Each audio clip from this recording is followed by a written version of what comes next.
whisper of love from God. Have you ever felt like you're all alone in the world? Like no one sees your tears or understands the silent storms inside you?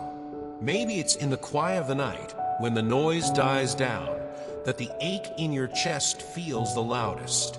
If that sounds familiar, I want you to lean in for a moment, because this message is for you. There's a voice that's been calling you, not in anger, not in judgment, but in love.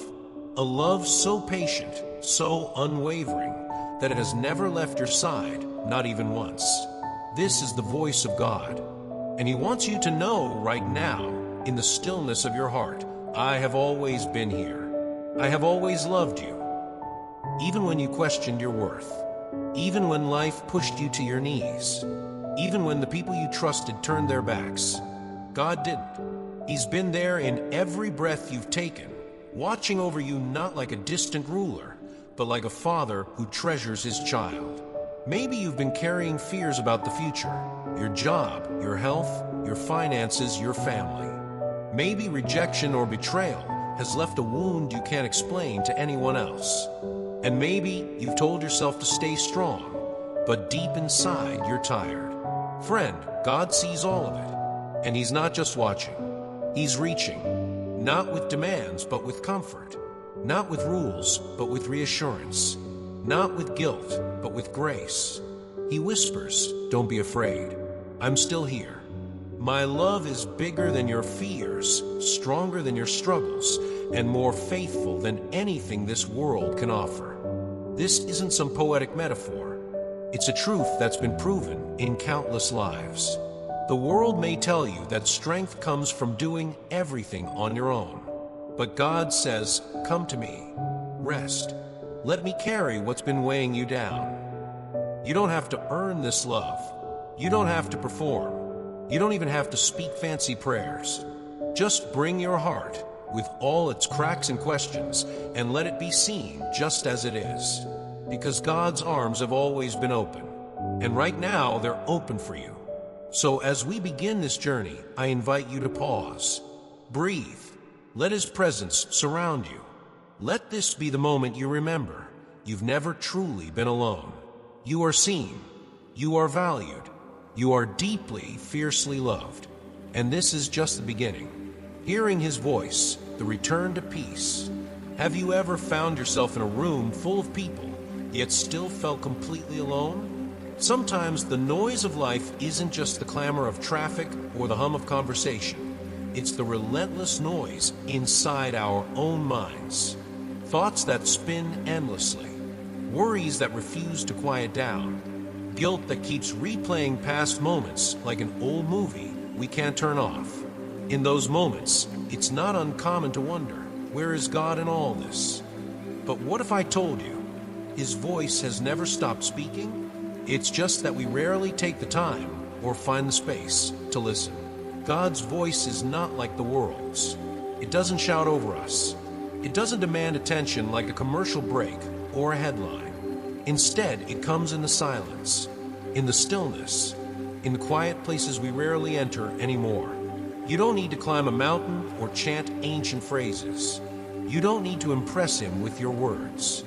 All He asks is that you show up with your heart open, raw, unfiltered. That is enough. Maybe you feel like you've been too far gone, that God is disappointed or distant. But the truth is simpler and far more beautiful. He has never moved. We have. But He waits patiently, like a father standing by the window, watching the road, hoping today is the day His child comes home. To hear His voice, we must become quiet enough to receive it. That might look like turning off the phone for 10 minutes, or stepping outside at dusk to breathe, or sitting on the floor beside your bed with your eyes closed, simply whispering, I'm listening. Because when we listen, we realize that God isn't just speaking to us, He's reaching us. And what does He say? He says, you're not forgotten. I know the ache in your chest. I see the tears you don't tell anyone about. I'm right here. And suddenly we begin to feel something unexpected, peace. Not because everything in life is fixed, but because for the first time in a long time, we are no longer trying to hold it all together on our own. In a world that praises busy and drowns us in noise, peace is a radical act of trust. So today, will you be brave enough to choose stillness? To listen for the voice that doesn't condemn you, but calls you by name? Because once you begin to recognize that voice, everything changes. Light in the darkest night. We all have a darkness we avoid. Sometimes it's buried grief or silent shame or a memory we wish we could rewrite. Other times it's simply the ache of loneliness, of feeling that no one truly understands us, even when we smile and say we're fine. But here's what God wants you to know. He sees even what you hide. Not with judgment, not with anger, but with light. There's a quiet miracle in knowing that the places we work so hard to keep hidden are the very places God steps into first. When He shines His light into those corners of our hearts, it isn't to expose us in shame. It's to remind us that we are safe, even in our brokenness. That we don't have to pretend. That we don't have to carry it alone anymore. I remember a night I sat in my car, parked in silence after a long day, feeling like I couldn't take one more thing. My heart was tired. My mind was anxious. And yet, in that stillness, I sensed something shift. Not a lightning bolt. Not an angelic choir. Just a quiet thought that whispered, I'm here. I've always been. That was enough. God's love doesn't promise to erase the night, but it promises to light a path through it. Like a lantern in the fog, it moves with us, step by step. His love becomes a shield, not the kind that prevents struggle, but one that absorbs the weight of it. You may be walking through something now that feels impossible to name out loud, but you are not abandoned in it. There is no darkness so deep that His light cannot reach. What would happen if you believed that? If you allowed yourself to trust that even the most painful chapters of your story are being held in sacred hands? The enemy loves to tell us we're alone, that our pain is unique, that no one would understand. But God knows. He knows the secret battles you fight, the silent cries you release into your pillow, and He is not intimidated by your despair. Instead, He draws nearer. The truth is, your scars are not a sign of defeat. They're proof that you've survived. And with God, survival isn't the end, transformation is. So let the light in. Let it touch the parts of your soul you thought had gone cold forever. He's not afraid of your night, because He is the morning. Unconditional love, the kind that never lets go. In a world obsessed with perfection, it's hard to imagine a love that doesn't ask us to perform. We're used to earning everything. Love, approval, opportunity. We dress up our brokenness, we filter our flaws, we hide the mess. But with God, there is no stage, no applause required. His love is not based on what we do. It's rooted in who we are, His creation, His child. That's why it's called unconditional. You might have been raised in a home where love had strings attached. Or maybe you've spent years proving your worth in your relationships, your career, your image. Maybe every time you made a mistake, someone pulled away, so you started pulling away from yourself too. But God's love isn't like that. He doesn't flinch at your failures. He doesn't retreat when you're weak. He sees beyond the mask you wear and loves you as you truly are. Imagine that for a moment, being fully known and still completely accepted. That's the freedom God offers. And here's something we rarely hear. Loving yourself is not arrogance, it's alignment. Because when you start to see yourself the way He sees you, something shifts. You treat your mind with more kindness. You give your body rest. You speak to your soul with gentleness, not shame. That's not selfish. That's sacred. Because how can you love others well if you constantly reject the one God handcrafted? Self-care isn't a trend.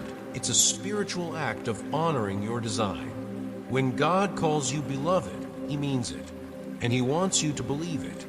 This love is the kind that restores not just your spirit, but your dignity. The kind that reminds you, You were never meant to live at war with yourself. So start today. Look in the mirror and speak life. Forgive yourself. Feed yourself truth, not criticism. Rest, not guilt. You are not a project. You are a person deeply loved, intentionally made, eternally valued. God's love is not transactional. It's transformational. And it's available now.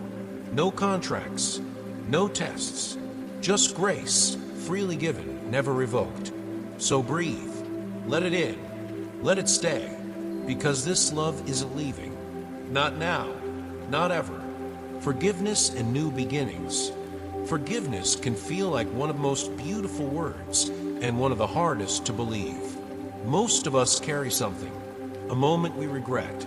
A word we wish we could take back. A decision we made when we didn't know better, or when we did and still chose wrong. And for so long, we think we have to pay for it. That somehow we need to prove we're sorry enough, good enough, different enough. But that's not how grace works.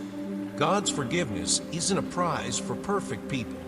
It's a gift for the broken, for the ones who whisper prayers with trembling voices, for the ones who can't forgive themselves, but dare to hope that maybe, just maybe, He still might. And here's the truth that's often hard to accept. You don't have to earn it.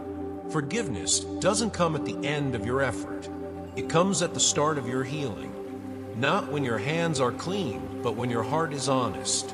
God looks at you, not with a checklist, but with compassion. He sees not only what you've done, but also what hurt you were carrying when you did it. He sees the confusion, the fear, the humanness. And still, He says, come. Think about that for a moment. Would you accept a friend back into your life if they hurt you over and over? Maybe not. But God's love is not like ours. It's not fragile, not fickle. It doesn't vanish when we fail. It meets us in our mess and lifts us from it. Even when you feel unworthy, God says, you are already forgiven. Let that settle in your heart, not as a cliche, but as a rescue. Yes, you've made mistakes. We all have. But your mistakes do not cancel your identity. They do not delete your future. They do not disqualify you from the love and blessing of God. He offers more than a second chance. He offers a new beginning. So the question isn't whether He can forgive you. He already has. The real question is, can you receive it? Can you open your clenched hands and let go of the guilt you've held for years? Can you stop punishing yourself for a past that Jesus already paid for? Because when you do, something powerful happens. You breathe again. You live again. You walk lighter, not because the past didn't happen, but because it no longer defines you. Grace doesn't rewrite your history, but it reframes it. And in that reframing, you're free. Destiny and divine calling. Have you ever wondered if your life actually matters? Like, really matters beyond your job title, your paycheck, or the routine you live every week. There's something deep within all of us that longs to know we were made for more, that our life isn't random, that we were put here on purpose for a purpose. And that longing, it's not selfish, it's sacred, because you were created with intention. God doesn't do anything by accident. Not a leaf, not a sunrise, not a single soul, and certainly not you. Before you ever spoke a word, before you ever took a breath, He planted seeds of destiny inside you. Gifts, desires, callings, quiet passions that spark when you do something that makes you feel alive. But here's the thing about destiny. It often doesn't look like we thought it would. Sometimes it's not big or loud. Sometimes it's not a stage or a spotlight. It could be in the way you care for others, the way you listen, the way you show up even when no one sees. The impact of your calling may never go viral, but it will echo in eternity. And yes, you'll face challenges along the way. Pursuing your purpose doesn't mean life will be easy, but does mean that every struggle, every delay, every closed door has meaning. Nothing is wasted when it's placed in God's hands. Even the pain, especially the pain, Because often, it's the very places you've been hurt that become the places where you're called to bring healing. So don't dismiss your story. Don't minimize your scars. They are not the end. They are the evidence of your becoming. God will equip you for what He's called you to do. He won't call you into something and then leave you powerless in it. No, He walks with you step by step, whispering, "I've chosen you. I've prepared you, and I will guide you." It's not too late. You haven't missed it. Whatever it is for you, your dream, your mission, your legacy, it's still alive because God is still writing. So if you've been asking, "What am I here for?" This is your reminder. You're here to reflect heaven in everything you touch. Your purpose isn't something you earn. It's something you embody. Let Him reveal it. Let Him unfold it. One obedient step at a time. Prayer that never goes unheard. Prayer can feel mysterious or complicated, or, if we're honest, kind of awkward at times. Like, what are we even supposed to say? How do we know if God is listening? But prayer isn't about getting the words right. It's about opening your heart. It's about connection. And it's about trust. Because prayer is not a ritual, it's a relationship. A sacred conversation between you and the one who loves you most. You don't need the perfect sentence. You don't need the right timing. All you need is the courage to speak and the willingness to believe that God is listening. And He is. Every sigh, every whisper, every tear that slips out when you think no one's looking. He hears it all, even when answers don't come right away, even when silence stretches longer than you hoped, even when you feel like giving up. He is still there, still listening, still working. Sometimes the answer to our prayer doesn't show up in the form we expect. Sometimes it's not a loud yes or a clear no, it's a growth, a transformation, a shift inside us that prepares us for something greater. And sometimes the miracle isn't in what changes outside of us, it's what changes within. Through prayer, we begin to see differently. We see others with more compassion. We respond with more grace. We love more deeply, forgive more freely, live more intentionally. Prayer opens our spirit to the divine rhythm of heaven. And that rhythm teaches us that prayer isn't a last resort. It's a lifeline. It's how we realign when the world pulls us off course. It's how we refill when life drains us. It's how we remember that we're never alone. So yes, pray when you're hurting. Pray when you're grateful.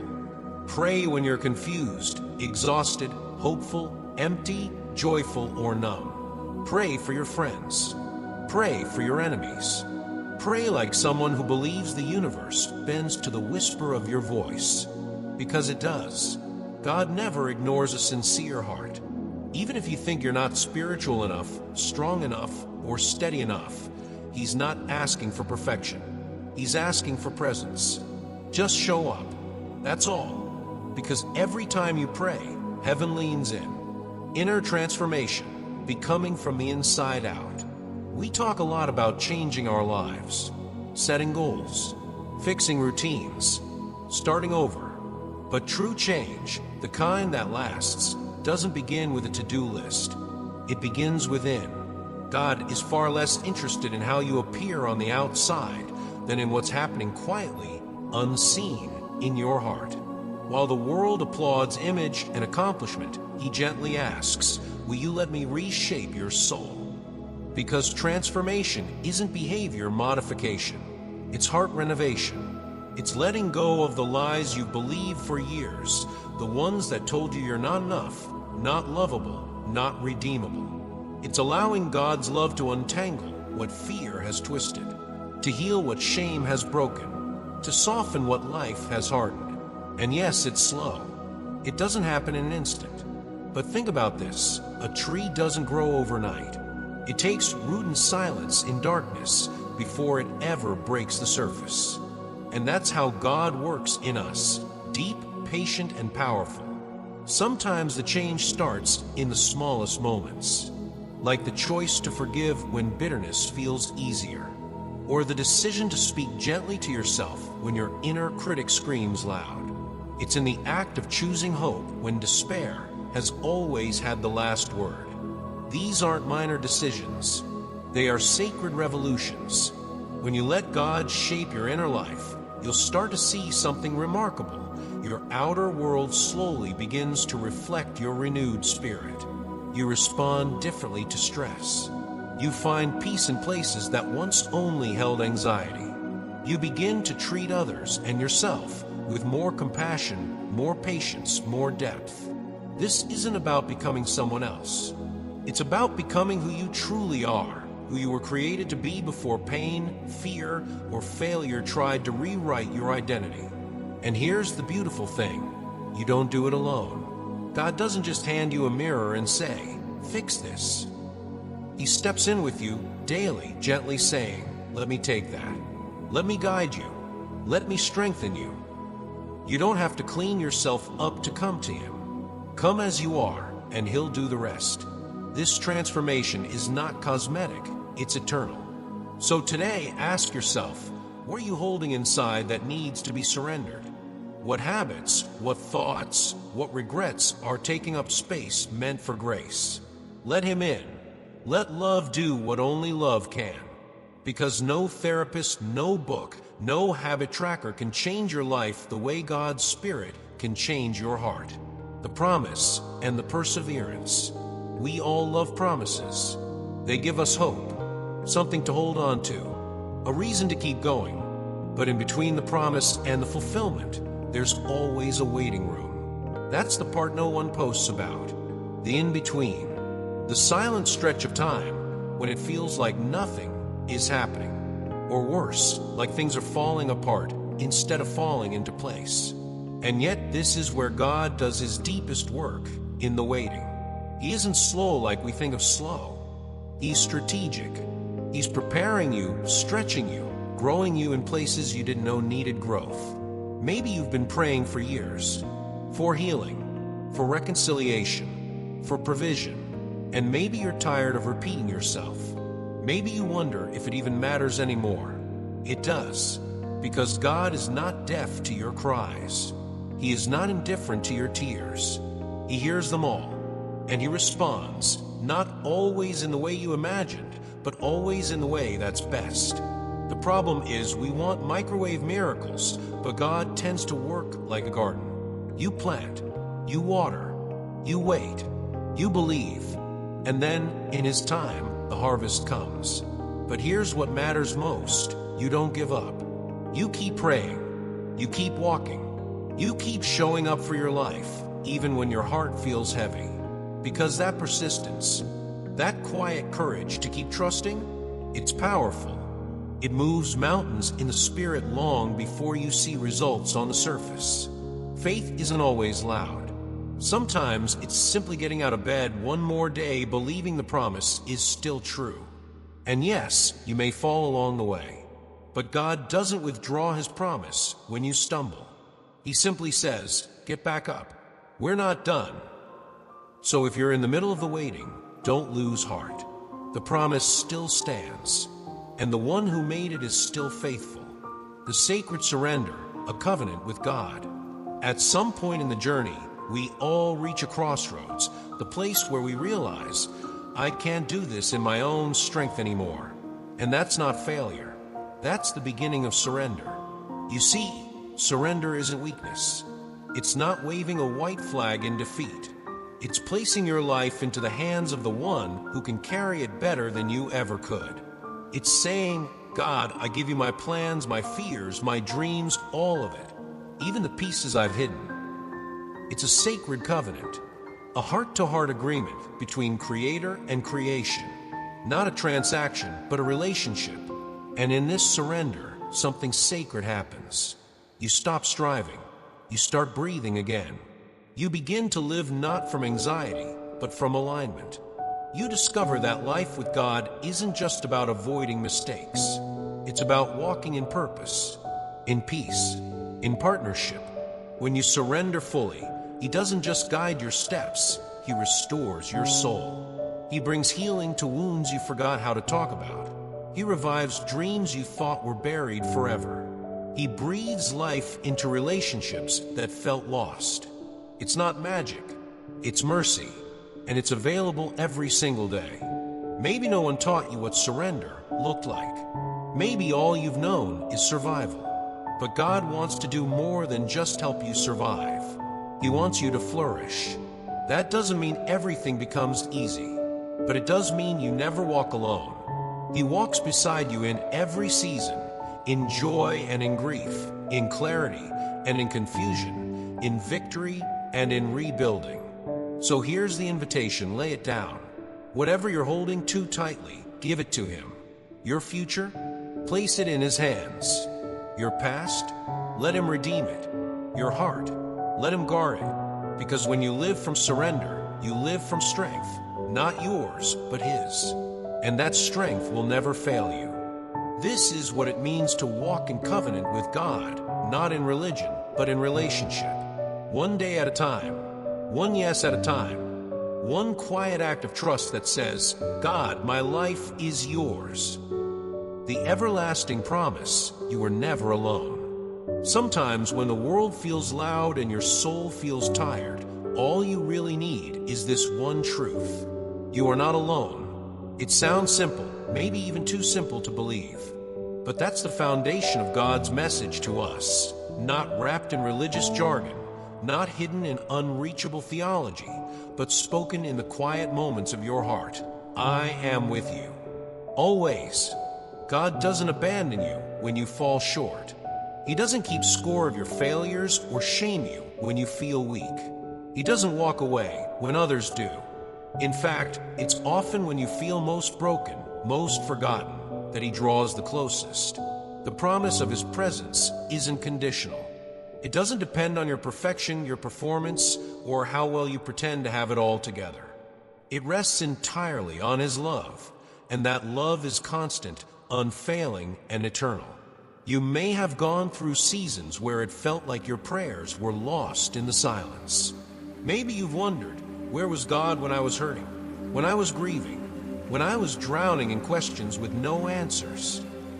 But what if I told you, He was right there, not always moving the storm, but steadying your spirit in it, not always changing your situation overnight, but sustaining you through it, not fixing everything instantly, but promising to never leave your side as you walk through it. You see, God never promised life would be easy, but He did promise you wouldn't have to face it alone, that no matter the darkness, His light would never go out, that no matter the detours, His purpose would still stand, that no matter the distance you thought you drifted, His love would never run out. He's not waiting for a better version of you to show up. He loves you now here as you are. And that love, it's stronger than every fear, deeper than every failure, and more faithful than anything this world has ever offered. So what does that mean for your life? It means you can breathe again. It means you don't have to carry it all on your own anymore. It means every morning you get to wake up not in fear, but in hope. It means your past is not your prison, and your future is not built on your own strength, but on His grace. And it means that no matter what you face, loss, rejection, change, uncertainty, there is a hand reaching for yours. Not to control you, but to guide you. Not to shame you, but to steady you. Not to use you, but to love you. Friend, the story of your life is still unfolding, and the one writing it has already promised a good ending. So as you take your next step, whether it's bold or trembling, know this: you are held, you are seen, you are endlessly loved by a God whose promise has never wavered. This is not a nice idea. This is your reality. You don't walk alone. You never have.